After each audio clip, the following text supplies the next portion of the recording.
There's a lot of footfall, there's a lot of usage, so clearly things are going to get damaged. Sometimes they aren't reported to the proper channels, and people might put it on Facebook, but that isn't always monitored.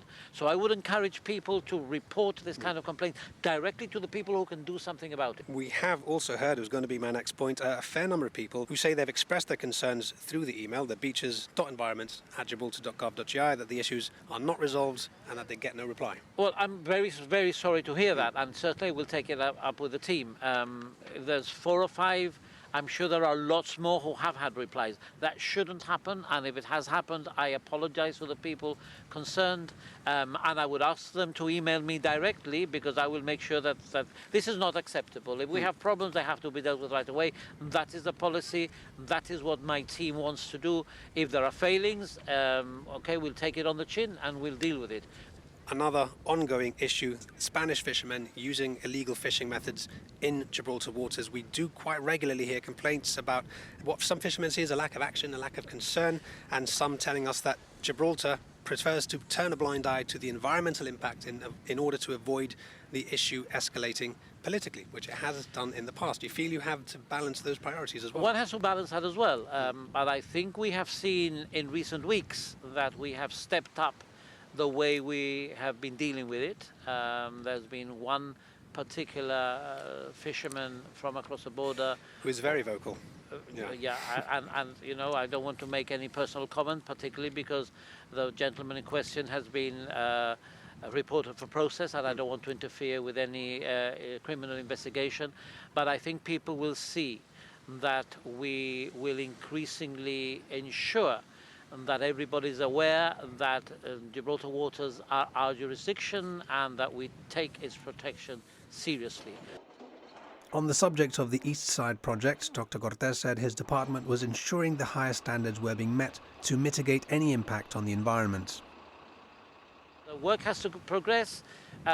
We want it completed as soon as possible so that the inconvenience will decrease, so that the rubble mountain will go, but we are on top of it, and we're not very popular with the contractors because they get regular phone calls from my department.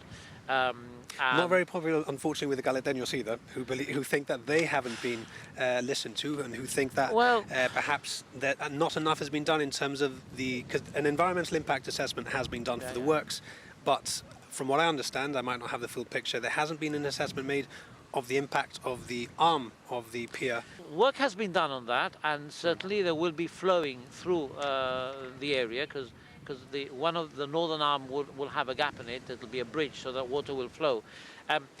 A lot of work has been done on this. I don't think all the Caleteños are against it. I mean, some of them are concerned.